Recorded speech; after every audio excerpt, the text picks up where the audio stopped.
જીવનમાં સૌથી મહત્વની વસ્તુ જો હોય ને એ સમાધાન છે.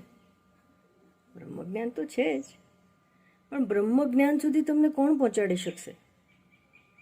તમારું પોતાનું, પોતે કરેલું, પોતે અનુભવેલું અને સ્વીકારેલું સમાધાન જ તમને બ્રહ્મજ્ઞાન તરફ લઈ જશે.